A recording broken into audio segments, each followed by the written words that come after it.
Signori, buongiorno, benvenuti all'11° convegno leasing organizzato dalla nostra azienda con il patrocinio di Assilea. Per il primo anno abbiamo l'onore di avere il patrocinio di Assilea. Quest'anno noi festeggiamo, il prossimo anno noi festeggiamo i 25 anni di attività. Da quando siamo partiti ne abbiamo fatta parecchia di strada. Ora come ora forniamo servizi in outsourcing a oltre 20 società di leasing, 22 società di leasing e operiamo nel mondo del recupero crediti, del recupero beni e dei servizi in outsourcing in senso più generale. Per alcune aziende, ad esempio, tanto per dare un'idea, facciamo certificazione del bene antistipula, a qualche società di leasing abbiamo fornito il personale in affitto, eccetera, eccetera. Per le aziende che non ci conoscono avranno la possibilità di trovare una brochure all'interno del materiale che abbiamo consegnato. Ci sono molte aziende, molte società di leasing che vengono qui oramai da 11 anni perché sono sempre presenti e sono abituate ogni anno a trovarsi gli atti del convegno in forma cartacea. Quest'anno ci scusiamo, ma per dei ritardi nella consegna dei lavori non siamo riusciti a stampare in tempo. Vi è stata consegnata una chiavetta USB dove troverete tutti i file relativi ai lavori di oggi e quelli che sono stati tenuti ieri riguardo alle statistiche e tutto quello che è stato discusso.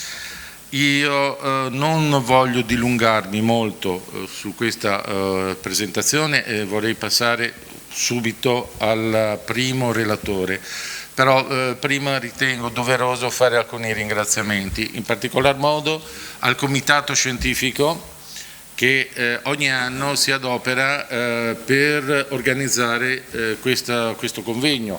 C'è uno studio. Questo comitato si riunisce fino al mese di marzo e c'è uno studio, si stabiliscono quali saranno i temi, quali saranno i relatori. Ringrazio tutte le società di leasing che hanno voluto suggerirci i temi da trattare e che proprio grazie a questa collaborazione, a questa sinergia riusciamo, credo, a creare un evento che possa essere di un interesse collettivo. La presenza oggi di numerose società di leasing, non le ho contate ma sono più di 30, è testimonianza dell'interesse che questo convegno suscita. Non sono ancora arrivate tutte le persone, però ritengo giusto iniziare. Allora vorrei ringraziare l'avvocato Colomba che fa parte del comitato scientifico, l'avvocato Lissi che purtroppo non è presente perché ha un'udienza oggi, non è potuto essere qui con noi, l'avvocato Recchi, l'avvocato Migliassi e mi permetta ma soprattutto il dottor De Candia che ha dato un contributo veramente notevole e in dulcis in fundo mio figlio Massimo Canciani ed io.